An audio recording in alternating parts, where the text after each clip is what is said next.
Saudaraku, mari kita bersama-sama menulis seulawat kepada Nabi Muhammad di kolom komentar ini.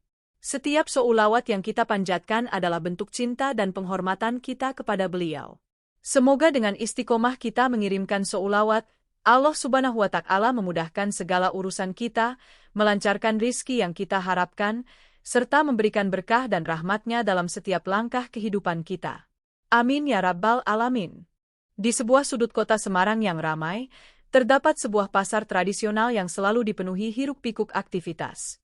Di antara keramaian itu, seorang pemuda bernama Arif tengah sibuk mengangkat barang dagangan dari truk ke kios-kios yang ada di pasar tersebut. Arif dikenal sebagai seorang kuli panggul yang ulet dan rajin, meskipun hidupnya sederhana. Suatu pagi yang cerah, saat Arif sedang mengangkat karung beras yang berat, ia melihat seorang wanita muda yang tampak kebingungan mencari sesuatu di antara tumpukan barang dagangan. Wanita itu mengenakan pakaian sederhana namun rapi, dengan wajah cantik yang tampak asing bagi Arif. "Permisi, Mas," sapa wanita itu dengan suara lembut. "Apakah kamu tahu di mana saya bisa menemukan pasar sayur?" Arif menatap wanita itu sejenak, kemudian tersenyum. "Oh, pasar sayur ada di ujung jalan sana," jawabnya sambil menunjuk ke arah yang dimaksud. "Terima kasih banyak, Mas," kata wanita itu dengan senyum tulus. Wanita itu melangkah pergi, namun Arif merasa ada sesuatu yang berbeda dari dirinya. Ada aura misterius yang menyelimuti wanita itu, seolah-olah ia bukan berasal dari dunia yang sama dengan Arif. Beberapa hari kemudian, Arif kembali bertemu dengan wanita itu di pasar. Kali ini, wanita itu tampak lebih akrab dengan lingkungan sekitar. Ia sedang memilih-milih sayuran di salah satu kios, tampak begitu teliti dan hati-hati. "Mas Arif, bukan?" sapa wanita itu dengan senyum. Arif terkejut mendengar namanya disebut. "Iya, benar. Kamu?" "Nama saya Roro," jawab wanita itu. Sejak pertemuan itu, Arif dan Roro mulai sering bertemu di pasar. Mereka mulai saling mengenal, berbicara tentang berbagai hal, dari cuaca hingga kehidupan di kota. Arif merasa nyaman berada di dekat Roro, ada kedamaian yang ia rasakan setiap kali berbicara dengannya. Namun, ada sesuatu yang mengganjal di hati Arif. Roro selalu menghindari pertanyaan tentang asal-usulnya. Ia tidak pernah bercerita tentang keluarganya atau bagaimana ia bisa berada di Semarang. Setiap kali Arif menanyakan hal itu, Roro hanya tersenyum dan mengalihkan pembicaraan. Suatu malam, saat Arif sedang berjalan pulang dari pasar, ia melihat Roro duduk sendirian di tepi kali Semarang. Wanita itu tampak termenung, menatap air kali yang mengalir perlahan. "Roro," panggil Arif pelan. Roro menoleh, dan senyum tipis muncul di wajahnya. "Mas Arif, ada apa?" "Aku hanya ingin memastikan kamu baik-baik saja," jawab Arif. Roro tersenyum lebih lebar. "Terima kasih, Mas. Aku hanya sedang berpikir tentang banyak hal." Malam itu, mereka duduk bersama di tepi kali, berbicara tentang kehidupan, harapan, dan impian. Arif merasa semakin dekat dengan Roro, namun ia juga merasa ada sesuatu yang disembunyikan oleh wanita itu. Beberapa minggu kemudian, Arif mendengar kabar bahwa seorang pria yang dikenal sebagai siluman ular telah dibunuh oleh seorang ustadz di desa sekitar. Pria itu dituduh mencuri bayi manusia, namun menurut cerita yang beredar, ia sebenarnya menyelamatkan bayi tersebut dari serangan hewan buas. Arif merasa terkejut dan bingung. Ia tidak tahu harus percaya pada siapa. Namun, satu hal yang pasti, ia merasa ada kaitan antara kabar tersebut dengan Roro. Suatu malam, Arif memutuskan untuk menemui Roro dan menanyakan langsung tentang kabar itu. Ia ingin mengetahui kebenarannya, meskipun ia takut jika kenyataan yang akan ia dengar akan mengubah segalanya. Saat Arif tiba di rumah Roro, ia melihat wanita itu sedang duduk di beranda, menatap bulan yang terang di langit malam. "Roro," panggil Arif pelan. Roro menoleh dan tersenyum. "Mas Arif, ada apa?" "Aku ingin bertanya sesuatu," kata Arif dengan suara serius. Roro mengangguk, menunggu pertanyaan Arif. "Apakah benar bahwa suamimu adalah siluman ular?" tanya Arif langsung. Roro terdiam sejenak, kemudian menghela napas panjang. "Mas Arif, aku tahu ini sulit untuk dipercaya," katanya pelan. "Namun, semua yang kamu dengar itu benar." Arif merasa terkejut dan bingung. Ia tidak tahu harus berkata apa.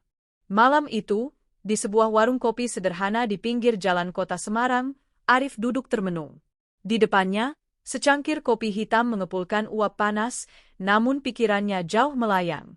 Ia teringat pertemuannya dengan Roro, wanita cantik berkaki satu yang selama ini menjadi teman dekatnya. Namun, malam itu, Roro mengungkapkan sebuah rahasia besar yang membuat dunia Arif seakan runtuh. Roro mengaku bahwa dirinya adalah seorang siluman ular yang telah lama menyamar sebagai manusia. Ia menceritakan bagaimana suaminya, seorang siluman ular juga, dibunuh oleh seorang ustadz karena difitnah mencuri bayi manusia. Padahal, suaminya justru menyelamatkan bayi tersebut dari serangan hewan buas. Setelah kejadian itu, Roro merasa kehilangan arah dan memutuskan untuk menjelma menjadi wanita cantik berkaki satu untuk mencari suami baru. Arif mendengarkan dengan seksama, meskipun hatinya dipenuhi kebingungan dan ketakutan. Ia tidak tahu harus bereaksi bagaimana. Semua yang diceritakan Roro terasa seperti dongeng mistis yang tidak masuk akal. Namun, ada sesuatu dalam diri Roro yang membuat Arif merasa iba dan ingin melindunginya. Wanita itu tampak tulus dan penuh kasih, meskipun menyimpan rahasia besar. Arif merasa bahwa ia harus melakukan sesuatu untuk membantu Roro, meskipun itu berarti harus menghadapi dunia yang tidak ia pahami. Keesokan harinya, Arif memutuskan untuk menemui Roro di rumahnya. Ia ingin mendengar lebih banyak tentang masa lalu Roro dan bagaimana ia bisa membantu wanita itu. Sesampainya di rumah Roro, Arif disambut dengan senyuman hangat. Roro mengajak Arif duduk di ruang tamu dan mulai bercerita. "Aku tahu ini sulit untuk diterima," kata Roro. "Namun, aku ingin kau tahu siapa aku sebenarnya." Arif mengangguk pelan. "Aku ingin membantu," katanya. "Apa yang bisa aku lakukan?" Roro tersenyum tipis. "Aku tidak tahu," jawabnya. "Aku hanya ingin hidup normal, seperti manusia lainnya." Arif merasa iba melihat Roro. Ia tahu bahwa hidup sebagai siluman ular bukanlah hal yang mudah. Namun, ia juga merasa bahwa ia harus melakukan sesuatu untuk membantu Roro menemukan kedamaian. Hari-hari berikutnya, Arif sering mengunjungi Roro. Mereka berbicara tentang banyak hal, mulai dari kehidupan sehari-hari hingga masa lalu Roro. Arif mulai memahami bahwa Roro bukanlah makhluk jahat. Ia hanya seorang wanita yang terjebak dalam takdirnya sebagai siluman ular. Suatu malam, saat mereka sedang duduk bersama di tepi Kali Semarang, Roro mengungkapkan keinginannya untuk hidup normal. "Aku ingin menjadi manusia seutuhnya," katanya dengan suara lirih. "Aku ingin merasakan apa yang dirasakan manusia biasa." Arif menatap Roro dengan penuh empati. "Aku akan membantumu," katanya. "Kita akan mencari cara agar kau bisa hidup seperti manusia." Roro tersenyum, merasa sedikit lega mendengar kata-kata Arif. Namun, ia tahu bahwa perjalanan mereka tidak akan mudah. Dunia manusia dan dunia siluman sangat berbeda. Namun, dengan tekad dan bantuan Arif, Roro berharap bisa menemukan jalan untuk hidup normal. Namun, tak lama setelah itu, sebuah kejadian tak terduga terjadi. Suatu malam, saat Arif sedang berjalan pulang, ia melihat sekelompok pria yang tampak mencurigakan berdiri di sudut jalan. Mereka menatap Arif dengan tatapan tajam, seolah-olah menunggu sesuatu. "Ada apa?" tanya Arif dengan suara tegas. Salah seorang pria itu tersenyum sinis. "Kami hanya ingin berbicara denganmu," katanya. Arif merasa tidak nyaman, namun ia mencoba tetap tenang. "Apa yang kalian inginkan?" tanyanya. Pria itu mendekat dan berbisik di telinga Arif. "Kami tahu siapa Roro sebenarnya," katanya. Arif terkejut mendengar nama Roro disebut. "Apa maksud kalian?" tanyanya dengan suara bergetar. Pria itu tersenyum lebar. "Kami tahu bahwa dia adalah siluman ular," katanya. Arif merasa darahnya berdesir mendengar pengakuan itu. "Bagaimana kalian tahu?" tanyanya. Pria itu mengangkat bahu. "Kami memiliki cara kami sendiri," jawabnya. Arif merasa cemas. Ia tidak tahu apa yang akan terjadi selanjutnya. Namun, ia bertekad untuk melindungi Roro, apapun yang terjadi.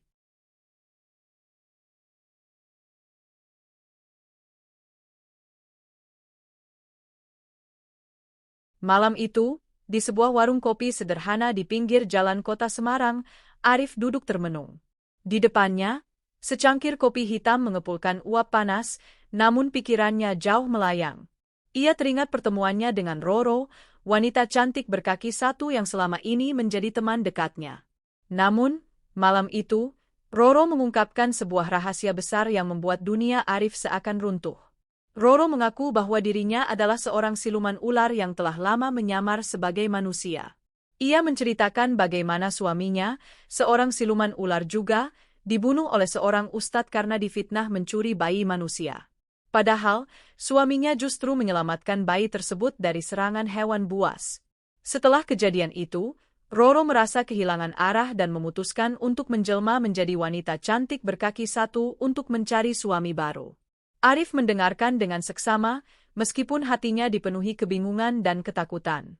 Ia tidak tahu harus bereaksi bagaimana. Semua yang diceritakan Roro terasa seperti dongeng mistis yang tidak masuk akal. Namun, ada sesuatu dalam diri Roro yang membuat Arif merasa iba dan ingin melindunginya. Wanita itu tampak tulus dan penuh kasih, meskipun menyimpan rahasia besar. Arif merasa bahwa ia harus melakukan sesuatu untuk membantu Roro, meskipun itu berarti harus menghadapi dunia yang tidak ia pahami. Liputan6.com 14. Cerita mistik nyata terbaru. 14. Radar Semarang. 14. Keesokan harinya, Arif memutuskan untuk menemui Roro di rumahnya. Ia ingin mendengar lebih banyak tentang masa lalu Roro dan bagaimana ia bisa membantu wanita itu. Sesampainya di rumah Roro, Arif disambut dengan senyuman hangat. Roro mengajak Arif duduk di ruang tamu dan mulai bercerita. "Aku tahu ini sulit untuk diterima," kata Roro. "Namun, aku ingin kau tahu siapa aku sebenarnya." Arif mengangguk pelan. "Aku ingin membantu," katanya. "Apa yang bisa aku lakukan?" Cerita mistik nyata terbaru. Roro tersenyum tipis. "Aku tidak tahu," jawabnya. "Aku hanya ingin hidup normal, seperti manusia lainnya." Arif merasa iba melihat Roro. Ia tahu bahwa hidup sebagai siluman ular bukanlah hal yang mudah. Namun, ia juga merasa bahwa ia harus melakukan sesuatu untuk membantu Roro menemukan kedamaian. Hari-hari berikutnya, Arif sering mengunjungi Roro. Mereka berbicara tentang banyak hal, mulai dari kehidupan sehari-hari hingga masa lalu Roro. Arif mulai memahami bahwa Roro bukanlah makhluk jahat. Ia hanya seorang wanita yang terjebak dalam takdirnya sebagai siluman ular. Suatu malam, saat mereka sedang duduk bersama di tepi Kali Semarang, Roro mengungkapkan keinginannya untuk hidup normal. "Aku ingin menjadi manusia seutuhnya," katanya dengan suara lirih.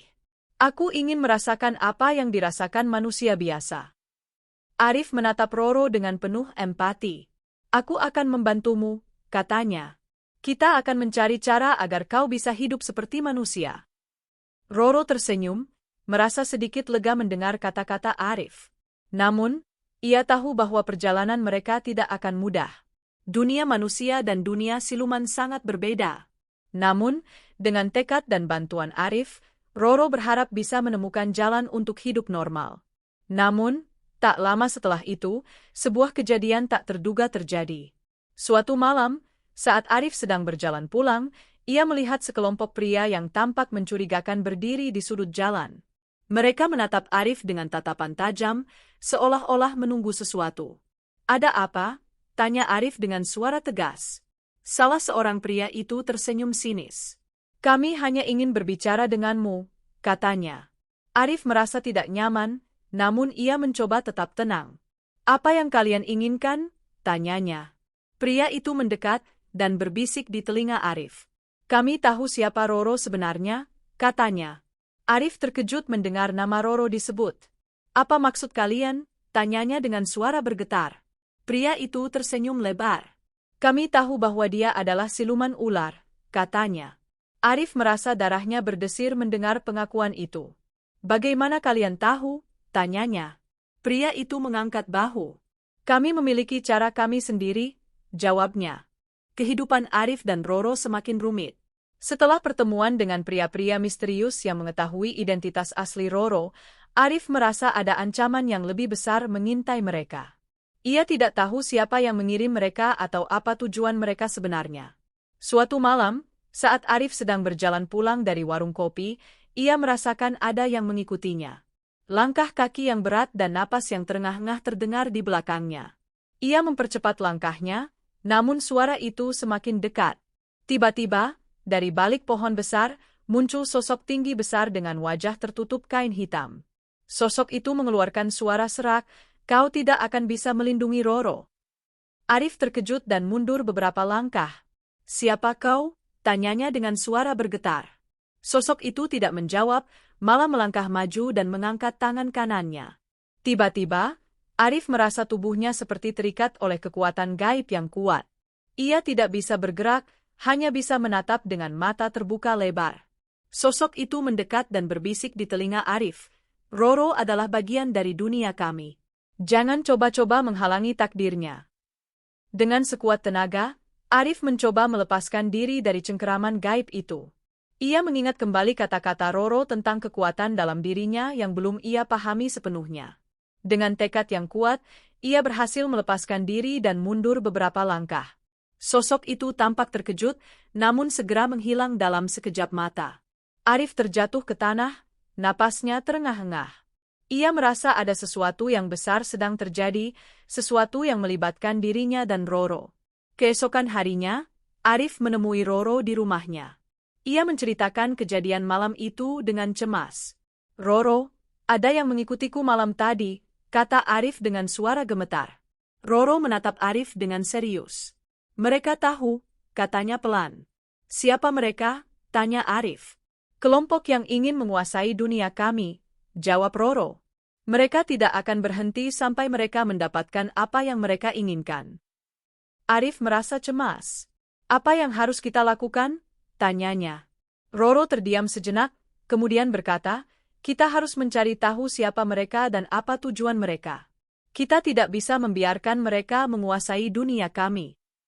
Hari-hari berikutnya, Arif dan Roro mulai menyelidiki kelompok misterius itu. Mereka mencari informasi dari berbagai sumber, namun selalu menemui jalan buntu.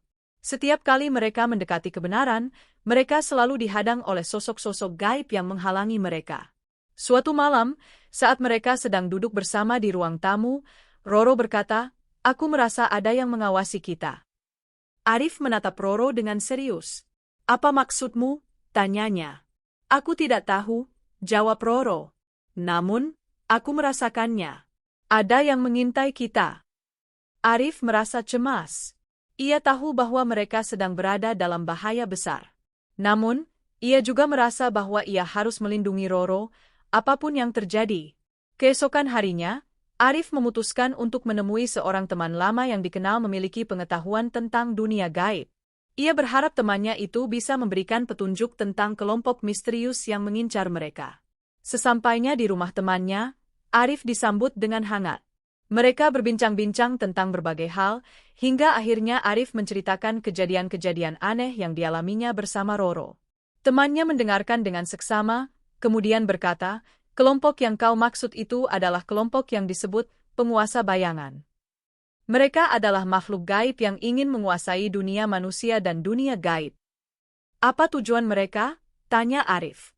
"Mereka ingin menggabungkan kedua dunia itu menjadi satu, dengan mereka sebagai penguasa tunggal," jawab temannya. Arif merasa cemas mendengar penjelasan itu. "Apa yang harus kita lakukan?" tanyanya. Temannya terdiam sejenak, kemudian berkata, "Kau harus mencari batu cahaya. Batu itu adalah satu-satunya benda yang bisa mengalahkan mereka." "Di mana aku bisa menemukannya?" tanya Arif. "Itu tergantung pada keberanian dan tekadmu," jawab temannya. "Batu itu hanya akan muncul bagi mereka yang benar-benar pantas memilikinya." Arif merasa bingung. Namun, ia tahu bahwa ia harus melakukan apapun untuk melindungi Roro dan dunia mereka. Kembali ke rumah. Keesokan harinya, Laupe terbangun dengan semangat baru. Ia tahu bahwa tantangan yang dihadapinya semakin berat, namun tekadnya untuk membantu Putri Andi Tenripada dan mengalahkan siluman ular peta Tenricaca Gauna semakin kuat. Ia memutuskan untuk mencari batu cahaya yang diyakini dapat mengalahkan siluman tersebut. Perjalanan Laupe dimulai dengan menuju ke hutan lebat di sekitar Gunung Bulu Tenriwawo. Ia membawa kotak ajaib pemberian nenek tua yang ditemuinya sebelumnya, yang berisi salep Lama Padising dan Ichen Ningrara, serta tongkat Lama Patunro. Ia berharap ketiga benda tersebut dapat membantunya dalam pencariannya. Sesampainya di hutan, Laupe mulai mencari petunjuk tentang keberadaan batu cahaya. Ia bertanya kepada beberapa makhluk hutan yang ditemuinya, namun mereka semua tampak takut dan enggan berbicara. Akhirnya, ia memutuskan untuk beristirahat sejenak di bawah pohon besar. Tiba-tiba, seekor burung besar terbang mendekat dan bertengger di dekatnya. Burung itu berkata, "Laupe, aku tahu apa yang kau cari. Batu cahaya berada di dalam gua yang dijaga oleh peta Tenricaca Gauna." Laupe terkejut mendengar nama siluman ular itu. "Bagaimana aku bisa mengalahkannya?" tanyanya. Burung itu menjawab, "Kau harus menggunakan ketiga benda pemberian nenek tua itu dengan bijak. Salep Lama Padising dapat menyembuhkan luka, salep Ichen Ningrara dapat memberikan kekuatan sementara, dan tongkat Lama Patunru dapat melumpuhkan musuh." Dengan petunjuk tersebut, Laupe melanjutkan perjalanannya menuju gua yang disebutkan. Ia melewati berbagai rintangan dan bahaya, namun tekadnya untuk membantu Putri Andi Tenripada dan mengalahkan siluman ular semakin menguat. Sesampainya di gua, Laupe melihat peta Tenricaca Gauna yang sedang tidur. Ia perlahan mendekat dan memasuki gua dengan hati-hati. Namun, tanpa disadari, ia menginjak ranting yang patah, membuat suara keras yang membangunkan siluman ular itu. Peta Tenricaca Gauna membuka matanya dan melihat Laupe. "Kau berani memasuki wilayahku," desisnya dengan suara serak. Laupe tidak gentar. "Aku datang untuk mengalahkanmu dan mengambil batu cahaya," jawabnya tegas. Siluman ular itu tertawa keras. "Kau pikir kau bisa mengalahkanku?" katanya sambil meluncurkan tubuhnya yang besar ke arah Laupe. Dengan sigap, Laupe menghindar dan mengeluarkan tongkat Lama Patunro. Ia mengarahkannya ke tubuh siluman ular itu dan mengucapkan mantera. Tongkat itu mengeluarkan cahaya terang yang melumpuhkan peta Tenricaca Gauna seketika. Ani flip. Laupe tidak menyia-nyiakan kesempatan. Ia segera mencari batu cahaya yang tersembunyi di dalam gua. Setelah beberapa saat mencari, ia menemukannya di dalam sebuah peti batu yang terkunci. Dengan menggunakan salep Lama Padising, ia membuka peti tersebut dan mengambil batu cahaya. Dengan batu cahaya di tangannya, Laupe kembali ke istana dan menyerahkannya kepada Putri Andi Tenripada. Putri itu sangat terkejut dan berterima kasih atas keberanian. Namun, saat batu cahaya digunakan untuk mengalahkan peta Tenricaca Gauna, sesuatu yang tak terduga terjadi. Siluman ular itu tidak mati, melainkan berubah menjadi manusia. Ia mengungkapkan bahwa ia adalah seorang pria yang dikutuk menjadi siluman ular karena kesalahannya di masa lalu. Dengan bantuan batu cahaya, kutukan itu terangkat, dan pria tersebut kembali ke wujud aslinya. Ia meminta maaf kepada Putri Andi Tenripada dan rakyat kerajaan atas perbuatannya selama ini. Putri Andi Tenripada memaafkan pria itu, dan keduanya bekerja sama untuk membangun kembali kerajaan yang damai. Laupe, dengan segala keberanian dan kebijaksanaannya, dihormati sebagai pahlawan yang telah menyelamatkan kerajaan dan mengembalikan kedamaian. Cerita ini mengajarkan kita bahwa dengan keberanian, kebijaksanaan, dan tekad yang kuat, kita dapat mengatasi tantangan besar dan membawa perubahan positif bagi dunia sekitar kita.